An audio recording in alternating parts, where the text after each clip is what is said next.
Welcome to a tool bag channel. I am a tool bag. This is a Chevy, but wait, it gets worse. It's a Duramax, but wait, it gets even worse. It's a 3.0 liter Duramax. Ooh.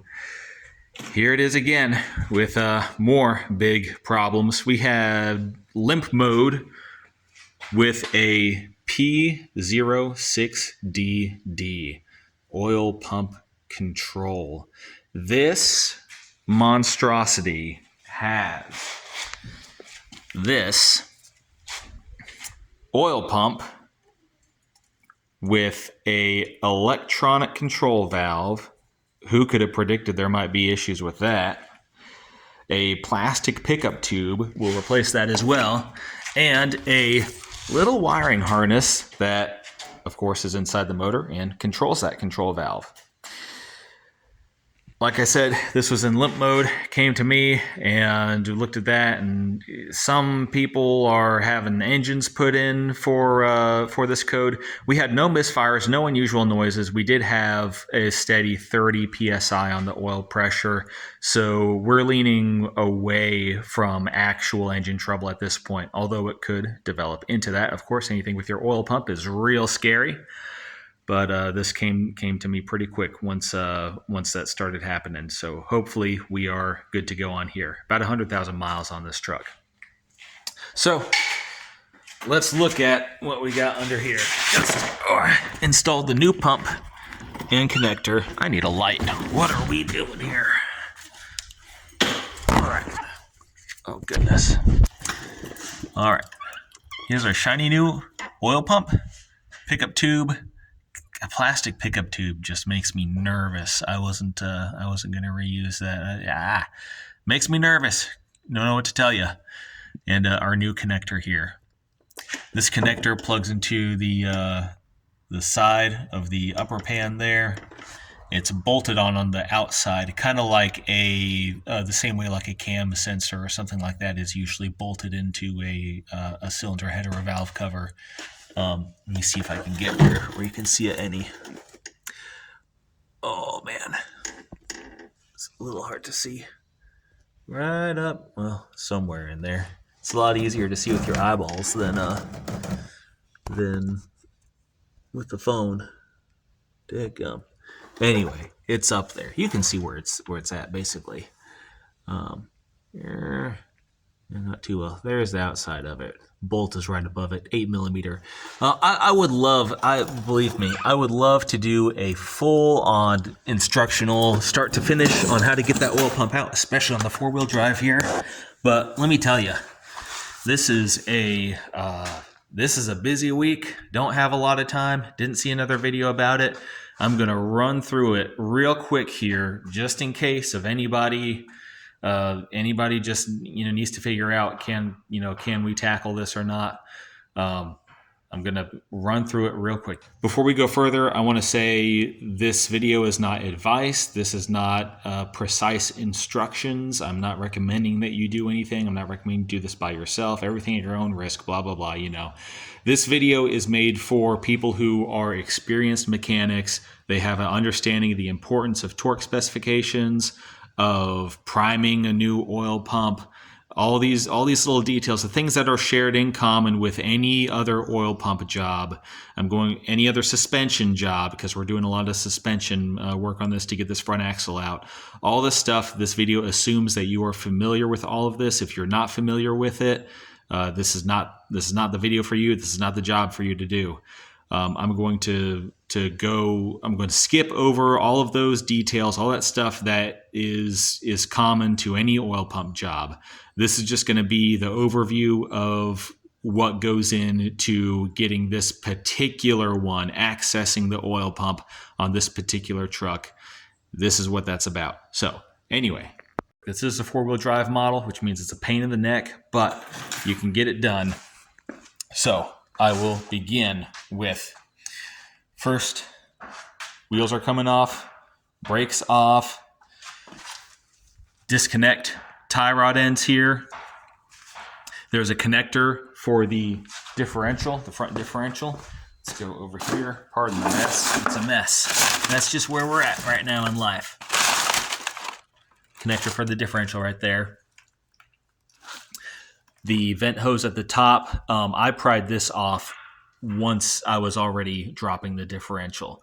Now, you need to free up these CV axles, and for another reason, the way this differential comes out of here, you notice the CV axles are still attached. What you can do is you remove the knuckles here. You just loosen these bolts, pound on here and here with the hammer in here, and you should be able to break it all free. Then we have enough room for the skinny side of the axle to come up through here once the axle's unbolted. I'll get to the bolts in just a moment, but just keep that in mind. The skinny side of the CV axle is going to come up in here. That is, see that skinny side there, so that the fat end can come straight down. You have to fight that CV axle a little bit, but it will come out through there. All right. And then the whole thing slides out. That is how, maneuvering wise, that's how that axle gets out of there. Now, the actual nuts and bolts of it, pun intended, we have a bolt that mounts it through that right there. A long bolt is going to go through with a nut on the end. We're going to have this. This is a Torx bolt. I recommend getting a like a low profile Torx with a like that. So this is just a 15 millimeter ratcheting wrench with a T55 in it, and then that lets you loosen that. You can remove this entire strut assembly, or you get just enough room. Let me show you.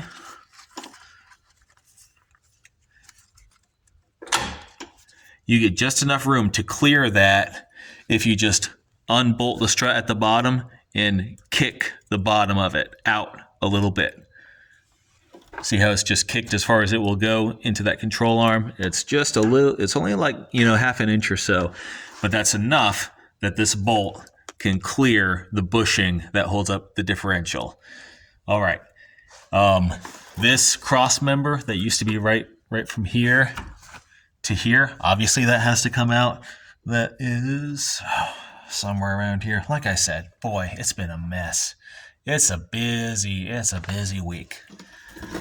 Maybe this video sucks. If it does, I apologize, but I didn't see anything else about this. So if there's no video, I just trying to get it out there. So once, yeah, there's the vent hose, by the way. All right. Oh yeah. So that bolt, and then this cross member here, the one that goes across, actually has a spot on it for the last mount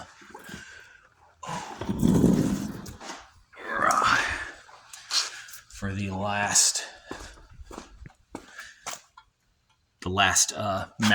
the differential. So it's bolted on 3 places. You've got your axle nuts, of course. Hopefully those CV axles aren't seized too badly in there.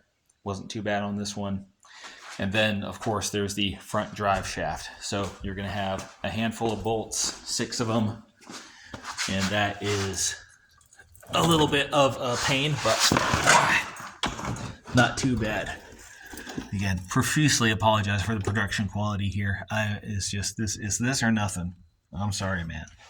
All right. That's what these look like. They'll have those little collars. You got the bolts. And the drive shaft, you don't have to remove it all the way. It just kind of chills out of the way here. Just need it out of the way. After that, your oil pan is accessible. Lots of 8mm bolts. I thought I might have to get this, do something with the steering rack. Don't have to touch it one bit. It's perfect right where it is. Don't have to mess with drain and coolant or anything like that. Just do your oil and filter, of course. Tool bag. You forgot one thing. All right. Yes. Once you get this oil pan off, you need to look at that little keyway there where it slots on. Okay, you can see what's new and what's old. You see how that works. You'll have to reach in if it's not already lined up like that, where that tooth is down towards you.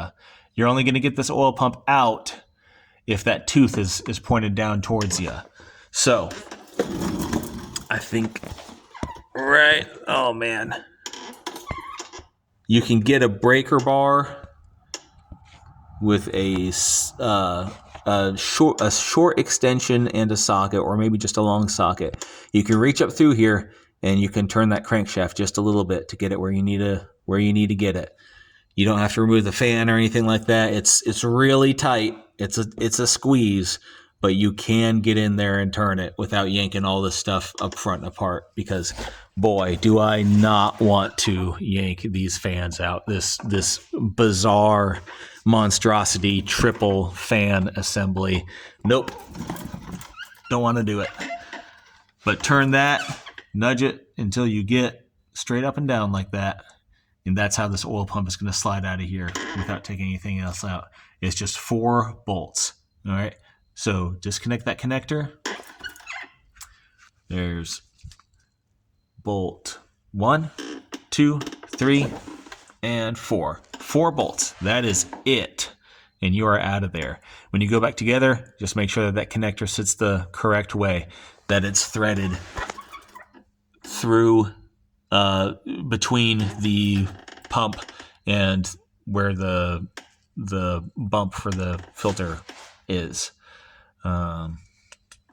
This guy is good and snug in there. So the way you do this is connector. You remove everything however you want, but connector first, have it chill there, and then as you put the oil pump up, just make sure that you're tucking that wire alongside of it so that you can then plug it in right there.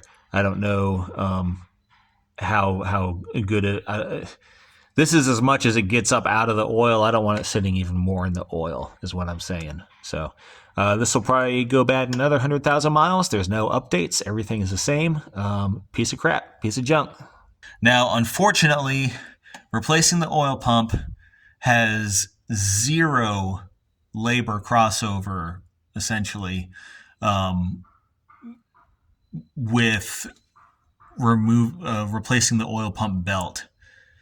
So that is still a separate job that, it'd be nice if you could just knock them both out at once. Boy, what a horrible engine. My goodness. But yeah, that's a whole separate thing here. Brand new oil pump belt he still has to replace on the regular schedule, at 150,000 miles. Dadgummit, wouldn't that be nice? But oh well. The next clues here, as far as what we were looking at, just doing this job, and it might not have even been the oil pump.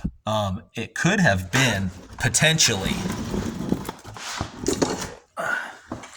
It could have been this connector, because what's the issue that we see with some vehicles is all kinds of electrical problems when oil gets in the connector. And let me tell you, whatever seal in here is just not up to snuff for being in this engine long term, because this connector is full of oil. Same thing with it inside of the solenoid there. Full of oil here. Luckily, it was not able to migrate out of the harness and into the engine harness, so that's good. Hopefully we have no issues on the external to the engine. But as soon as we got this code and I pulled up parts and I saw how this was put together, I said, we're doing the oil pump. That's where I suspect the issue is. But besides that, we're going to do this connector. We're going to do this pickup tube. I'm not going to go in there and find like a cracked pickup tube or something like that, or find an issue with this connector, which there was an issue with this connector. It's full of oil. I'm not going to go in there, find those issues and not replace them and have to come back later. We're replacing everything that can be replaced while we're in the oil pan. And again, that's 3 different part numbers: the oil pump, pickup tube, and connector harness. no point to just replacing one or the other if you suspect an issue with any of them. The oil pump is actually not that expensive, not like I was expecting. Thank goodness. But yeah, not too bad here parts-wise in terms of cost. You're going this far, it's all labor. So an extra, I think it was extra $7 for the pickup tube, $14 or so for the connector, if I remember right. We're not neglecting those. We're just going to do it. Get your oil pan good and clean, and then everything should go back together in reverse. I do not believe that there's a relearn for everything in here. From this point on, it's just in reverse. So what I'm going to be doing is oil pan's going to go on. I'm going to wrestle that differential back up into here. Again, through here, the skinny side can poke out quite a ways so that we can get our fat side up into here and maneuver it in. Get that suspension all put back together.